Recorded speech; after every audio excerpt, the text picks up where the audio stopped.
There's a man in Michigan who hasn't spoken to another person in 11 days. But his apartment isn't silent.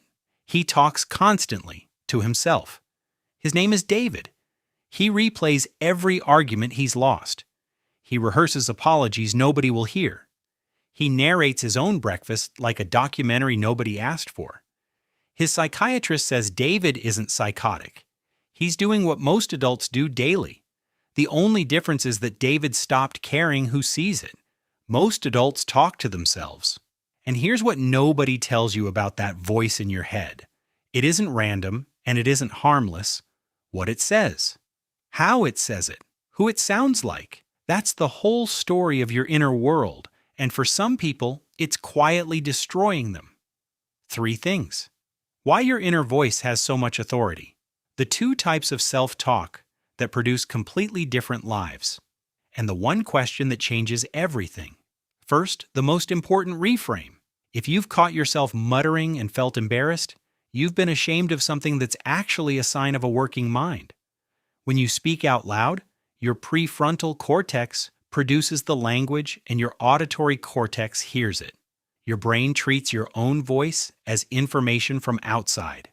That dual activation makes your spoken words feel more authoritative than silent thoughts.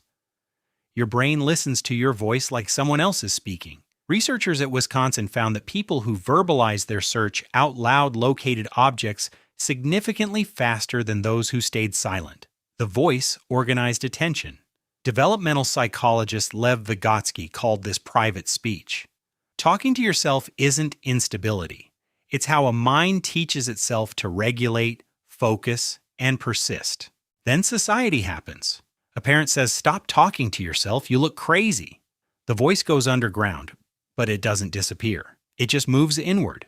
Second, there are 2 completely different types of self-talk. They feel similar from inside. They produce completely different lives. The first is the inner coach. Specific, forward-moving. The voice that says, "Slow down, think it through. You've handled harder than this."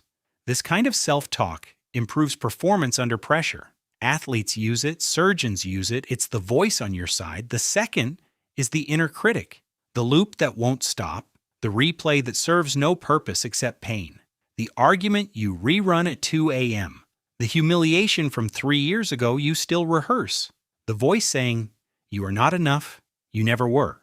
That voice isn't trying to help, it's trying to protect you, and it learned how to do this long before you were old enough to question it.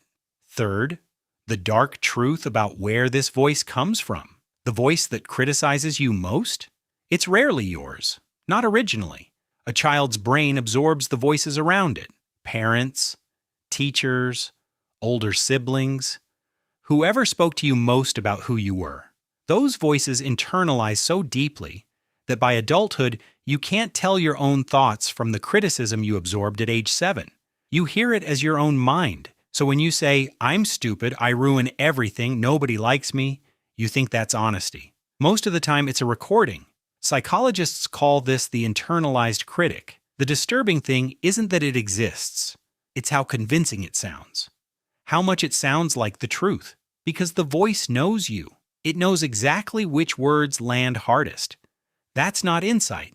That's intimacy with the wound that built it. Negative self-talk can activate the body's stress response, the same cortisol release triggered by being attacked from outside. Your body doesn't fully tell the difference. The damage accumulates either way. And for some people, this becomes so habitual that the cruelty starts to feel like protection. Psychologist Kristen Neff has documented this. Harshly self-critical people often believe their inner cruelty is what keeps them functional, as if the voice keeps them in line. It's the opposite of the truth. The voice doesn't keep you safe. It keeps you small enough that the world can't disappoint you further. And the next part is the one that changes everything, the question that quietly loosens the voice's authority. Subscribing helps reach more people sitting right here. Here's the honest split. 2 completely different inner voices sound similar from inside. They are not the same. The first is the coach. Specific, addresses behavior, not identity. Says, "That was a mistake, here's the next step."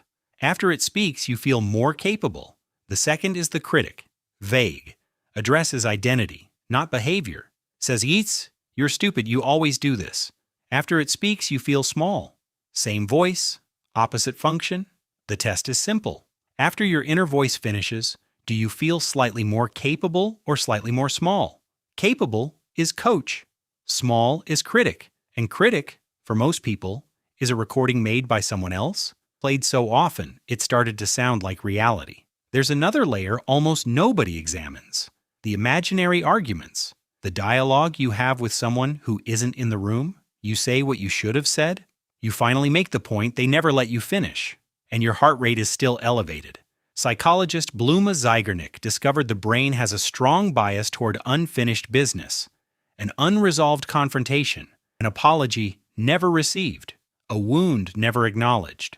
The mind keeps returning to close the loop, not because you're unstable, because you were never heard. The argument isn't with them, it's with the version of you that went quiet. There's a line worth carrying with you after this video ends. You cannot outperform your inner voice for long. You can push past it with willpower, but the voice will outlast the willpower every time. Before you go, here's one thing to try in the next 24 hours. Something small, backed by real research. Psychologist Ethan Cross at Michigan found that shifting from first-person to third-person self-talk creates immediate psychological distance.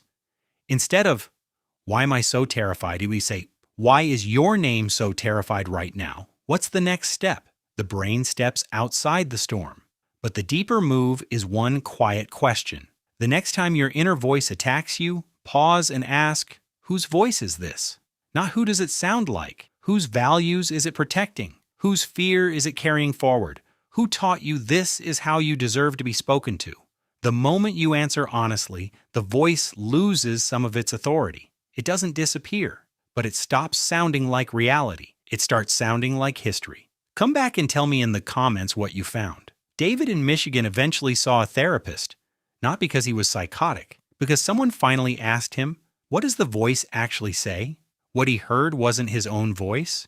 It was his father's. 20 years of silent repetition, mistaken for truth because it had been there so long. If any of this hit subscribe and like. Tell me in the comments, after your inner voice finishes speaking, do you feel more capable or more small? Honest answer?